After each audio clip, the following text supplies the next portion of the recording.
Hello, जय Shri Krishna. Welcome to my YouTube channel. I am कल but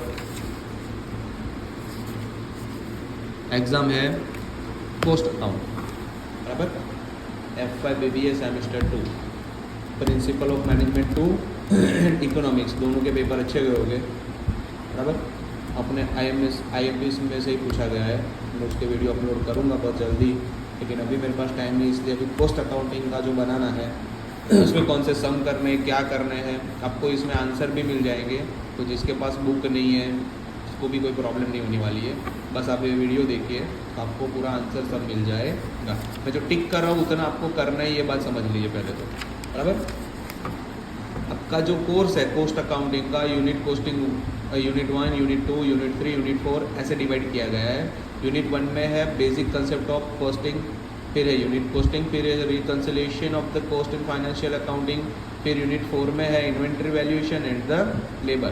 तो ये जो परसेंटेज डिवाइड किए, परसेंटेज के हिसाब से आपका 100% पेपर आता है, जो 50 मार्क का होता है। उसमें से 10 मार्क्स तो आपके सिर्फ वही होते हैं MCQs के, बराबर। तो कैसे क्या तैयारी करनी है, क्या IMP है, वो सब देखना है। पहले तो यहाँ पे लिखा है मेथड ऑफ द पोस्टिंग, जो मोस्ट IMP है, बराबर। तो यहाँ से देखते जाइए। Definition of the cost accounting आपको तैयार करनी है थियरी के लिए। फिर objective of the cost accounting तैयार करना है। Objective of the cost accounting में ये ऑब्जेक्टिव है जो आपको तैयार करना है। फिर है function of the cost accounting, 2013 में क्वेश्चन पूछा गया है, तो ये भी IMP, तो आपको ये भी तैयार करना है। Function of the cost accounting, उसका आंसर ये रहा, बराबर। आगे बढ़ते हैं। Advantage of the cost accounting most time पे 2013 में ये भी पूछा गया हुआ सवाल है। आप ये पॉइंट तैयार कर सकते हो, बराबर। IMP है, बराबर। स्क्रीनशॉट लेते जाना जरूरत पड़े वैसे। आगे limitation of the cost accounting 2014 में पूछा गया हुआ सवाल है, तो ये भी थोड़ा IMP। आप ये 5 पॉइंट याद रखो लिमिटेशन के लिए। अब मोस्ट IMP जो मुझे लग रहा है कि आना ही चाहिए वो ये है, कॉस्ट क्लासिफिकेशन। आपको ये कॉस्ट क्लासिफिकेशन में अंदर से भी कोई 1-2 पूछ सकते हैं, या C-B के type of the behaviour wise cost account, cost classification करिए, ऐसा भी पूछ सकते हैं, बराबर।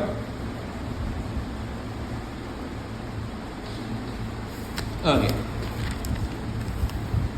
अब ये पूरा जो मैंने आगे जो चार्ट समझाया ना, वो चार्ट के पूरे आंसर है। कौन सी पोस्ट कैसी है उसके बारे में थोड़ा समझाया गया है, ये वही है, बराबर। फंक्शनल वाइज, बिहेवियर वाइज, बराबर, मैनेजरियल डिसीजन मेकिंग, अब ये, बराबर। उसमें देखो, इसमें मोस्ट IMP रेलेवेंट कॉस्ट, ये इसका अलग से पूछते हैं, आपको 1 मार्क में भी पूछ सकते हैं। अपॉर्चुनिटी कॉस्ट 1 मार्क में पूछ सकते हैं। संक कॉस्ट 1-2 मार्क में पूछ सकते हैं।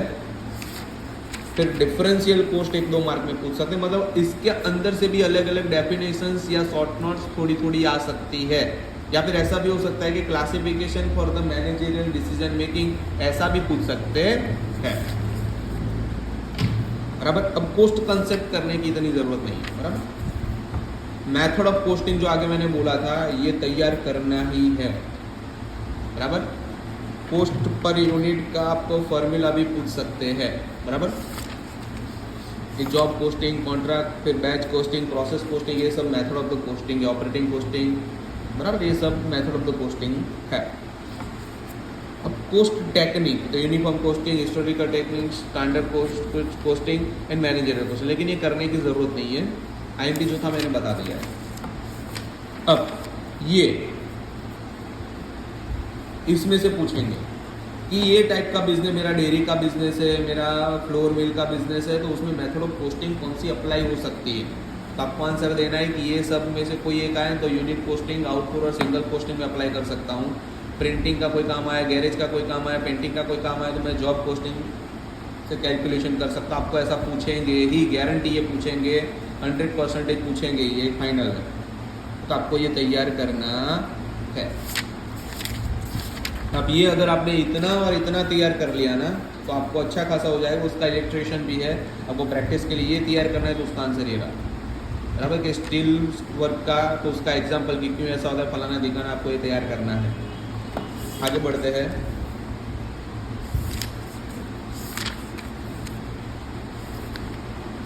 बराबर।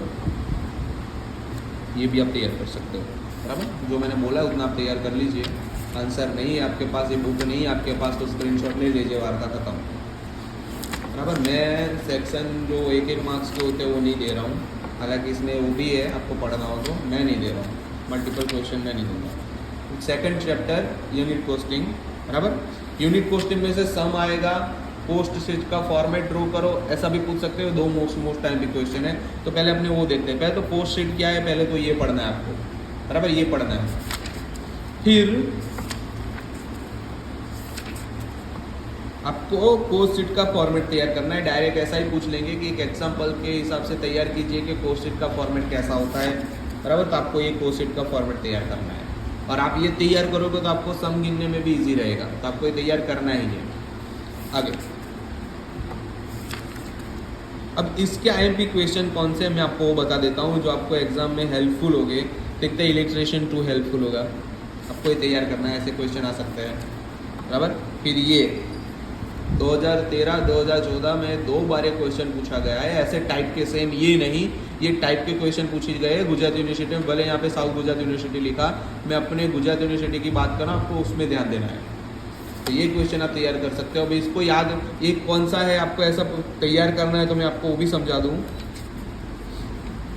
ये नॉर्मल सी कोर्स शीट है, बराबर, जिसमें वर्किंग आवर दिए गए, तो ऐसा याद रखना है। फिर 4% ऑफ द वर्क पोस्ट यहाँ पे ऐसा दिया गया है, और यहाँ पे आप कैलकुलेट करोगे तो यहाँ पे 25,000 यूनिट मिल रहे हैं, लेकिन यहाँ पे नीचे 26,000 यूनिट पर ईयर प्रोड्यूस किए गए, ड्यूरिंग द ईयर प्रोड्यूस किए। तो आपको ऐसा याद रखना है कि जिसके प्रोडक्शन यूनिट अलग हो, और यहाँ पे यूनिट कहाँ गया, दिखा रहा हूँ ईयर 4,000 यूनिट आते हैं, यहाँ पे 25,000 यूनिट से अपने कैलकुलेट करेंगे, लेकिन ऐसा है नहीं, यहाँ पे अलग आ रहा है। तो आपको यहाँ पे ऐसे कैलकुलेशन दिखाना है कि 25,000 यूनिट कैसे आ रहा है। ये 4,000 यूनिट फिनिश बोर्ड के ओपनिंग स्टॉक के थे ही, 26,000 यूनिट प्रोड्यूस किए, उसमें से क्लोजिंग स्टॉक 5,000 यूनिट माइनस हुआ है, तो मेरा जो बैलेंस बना 25,000 यूनिट का बना। यहाँ पे पोस्ट शीट बन रही है 26,000 यूनिट से, लेकिन मेरा बैलेंस बन रहा है 25,000 यूनिट का। आपको ये ध्यान रखना है, इसलिए मैंने ये सब यहाँ पे रखा है। और ये IMP भी है, और मशीन पर आवर रेट भी ढूंढना है, तो पर यूनिट रेट भी यहाँ से मिल जाएगा। यहाँ पे आपको ऐसा बोलना है कि प्रॉफिट पर यूनिट क्या आएगा, हमको वो भी कैलकुलेट करके दीजिए, तो यहाँ से ऐसे कैलकुलेट हो जाएगा, बराबर।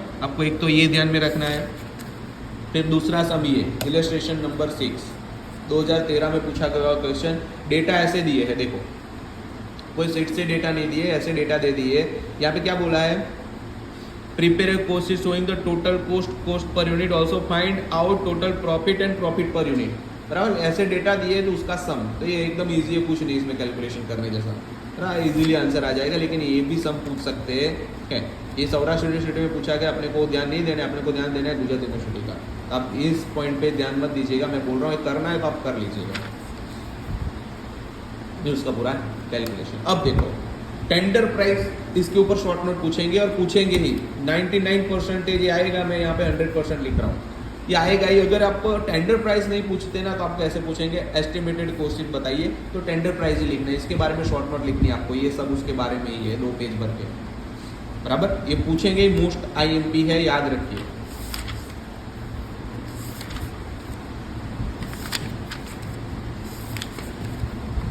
ये सम नंबर इलस्ट्रेशन नंबर 10 वाला सम, बराबर। एक ये सम थोड़ा IMP है, क्योंकि उसमें शीट दी है, नीचे एडजस्टमेंट दी है, बराबर। Prepare a statement showing the price at which typewriter to be manufactured in 2021 so be marketed so as to show a profit of 10% on the selling price. Selling price पे 10% profit हो, वैसे आपको show करना है। तो यहाँ पे calculation थोड़ा चेंज हो जाएगा, आपको लास्ट में 10% निकालने हैं ना, वो थोड़ा दिमाग से निकालने हैं, उसका मतलब कि मेथड अलग होता है, बराबर, ऐसे। तो ये उसके मेथड, बस इतना ही था इसमें, लेकिन सम पूरा गिनना पड़ेगा, तब जाके आंसर आता है कि नहीं पता चलेगा। ये उसकी मेथड है, ध्यान रखिएगा। IMP सम था, ऐसे पूछ सकते हैं।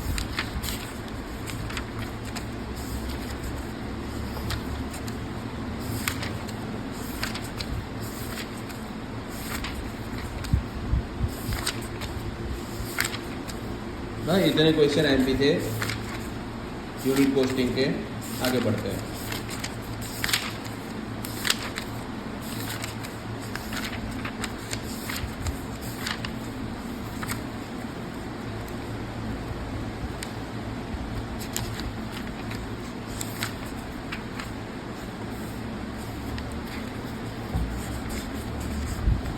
जो बच्चे कमज़ोर है, जिनको यूनिट कोस्टिंग नहीं आता है, सम सॉल्व करना नहीं आता है, उनको उसका फॉर्मेट तैयार कर लेना है। जो डेटा है वो डेटा सम में से उठा के वो कोस्ट शीट में रख देने, और जितना कैलकुलेशन आ रहा है उतना कैलकुलेशन आपको ढूंढ लेना है। Prime cost, work cost, selling and distribution cost, आपको ये सब कोस्ट जितनी आ रही है वैसे ढूंढ लेनी है, तो भी आपको सम के आगे मार्क मिल जाएंगे। वो डेटा रखने के, फिर कोस्ट शीट ड्रॉ करने के भी मार्क मिलते हैं, उसका टाइटल अच्छे से लिखना उसके भी मार्क मिलते हैं। अब है reconciliation of the cost and financial accounting, chapter number 3। इसमें reason for disagreement in profit most IMP है ये थियरी। Reasons for disagreement in the profit आपको तैयार करना है, ये मोस्ट आईएमपी, बराबर। फिर आगे इसमें और क्या तैयार करना है मैं बता देता हूँ। एक आपके फॉर्मेट तैयार करना है, तब जाके आपको कोई सम आएगा, बराबर। अब ये क्वेश्चन 2013 में पूछा गया है, बराबर। आईएमपी सम है, ऐसे डेटा दिए हैं, आपको डेटा देखने के बाद आपको उसको ऐसे फॉर्मेट में रिकंसिलिएशन स्टेटमेंट में डालना है। रिकंसिलिएशन स्टेटमेंट में कुछ नहीं होता है, डिफरेंस होते हैं वो डालने होते हैं, ये तैयार करना है। फिर इलस्ट्रेशन नंबर 5 तैयार करना है, बराबर। आप देख लीजिए उसका सॉल्यूशन इधर है। फिर इलस्ट्रेशन नंबर 6 तैयार करना है, 2014 में ऐसा क्वेश्चन पूछा गया था। स्क्रीनशॉट लेके आप ये कर सकते हो, वीडियो पॉज करके भी आप देख सकते हो, आपको आंसर अंदर है, इसलिए आपको तकलीफ नहीं होगी। अब ये इलस्ट्रेशन नंबर 10 मोस्ट आईएमपी है, क्योंकि पर यूनिट की प्राइस दी है, प्राइम कोस्ट का 20% लेना है, ऐसा सब बोला है। मतलब कि थोड़ा डिफिकल्ट क्वेश्चन है दिखने में, हालांकि गिनने में बहुत ईजी है। और इसका सॉल्यूशन ये सब नीचे रहा, यहाँ तक इसका आंसर है, यहाँ तक 2 स्टेटमेंट बनाने है, थोड़ा कैलकुलेशन करना है तो आंसर मिल जाएगा। फिर इसमें और कुछ आईएमपी 100 बचा नहीं है, वो देख लेते हैं।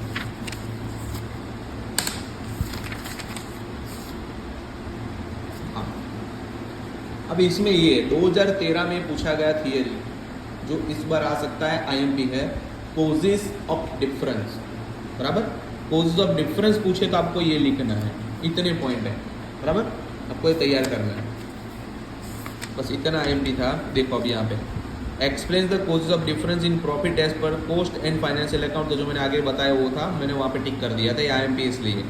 ये क्वेश्चन तैयार करना है, 2013 में पूछा गया हुआ सवाल है, आप ये भी तैयार कर लेना, बराबर। मैंने लिखा है, मतलब कुछ होगा तो ही लिखा है, बाकी मैं नहीं लिखता हूँ, मैं ज़्यादा नहीं आईएमपी देता हूँ।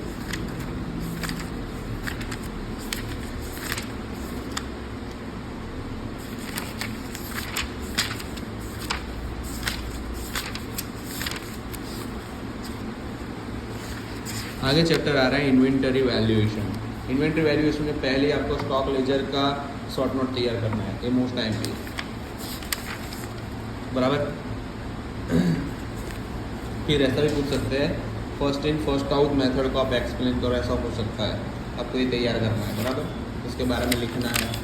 अब एक इलस्ट्रेशन नंबर 1 तैयार करोगे, ये लास्ट ईयर के बोलते हैं ना, वो क्या बोलते हैं, कोर्स में नहीं था, इसलिए यहाँ पे आईएमपी कौन से साल में क्या पूछा गया उतना ज़्यादा यहाँ पे जज नहीं हो पाएगा, लेकिन मैं बोलूँ वैसे आप कर सकते हो, बराबर। ये सब एकदम इजी होता है, रिसिप्ट लगाओ, इश्यूज लगाओ, बैलेंस लगाओ, ख़त्म करो। जितने नए डेटा आ रहे हैं उसको मल्टीप्लाई करो विद द यूनिट रेट से, और यहाँ पे बनाते जाओ, इसका टोटल लगा दो तो सम खत्म। अब इसको बोलते हैं last in first out method, sorry first in first out method. अब यहाँ पे last in last out method, आपको ये भी तैयार करना है, इसका शॉर्ट नोट आ सकता है और इसके समय से आ सकता है, बराबर। ये दूसरा इलस्ट्रेशन, लास्ट आया वो फर्स्ट जाएगा, यहाँ पे ये ध्यान रखना है। और आगे most IMP LIFO Fico method का डिफरेंस, मोस्ट आईएमपी है। दूसरा वेटेड एवरेज मेथड, इसका शॉर्ट नोट पूछ सकते हैं, अपने आप एग्जांपल देके समझो, ऐसा पूछ सकते हैं, इसको एडवांटेजेस पूछ सकते हैं, आपको ये तैयार करना है।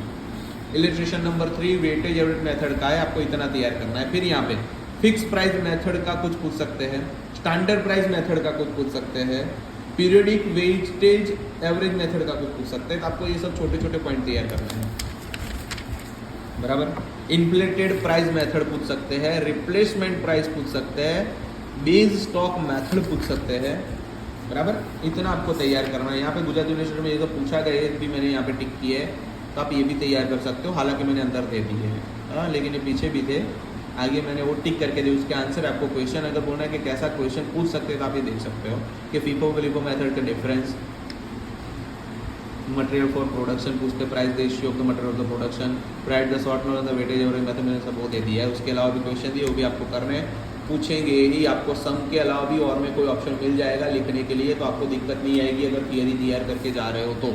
जिसको सम नहीं आते वो तो थियरी पे पूरा ध्यान देना। और दूसरा मैं तो सिंपल सा बोल रहा हूँ, पूरे साल पढ़ने में ध्यान दो वरना लास्ट में तकलीफ ऐसे ही आएगी।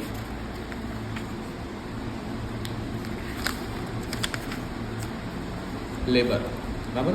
अब लेबर में क्या होता है, इसमें अपने को क्या तैयार करना है, पहले तो डिफरेंस तैयार करना है। इसके डिफरेंस मोस्ट टाइम पे है, direct wages, indirect wages, chapter में जितने भी डिफरेंस आएंगे ना मोस्ट टाइम पे है, तो आपको ये तैयार करना है।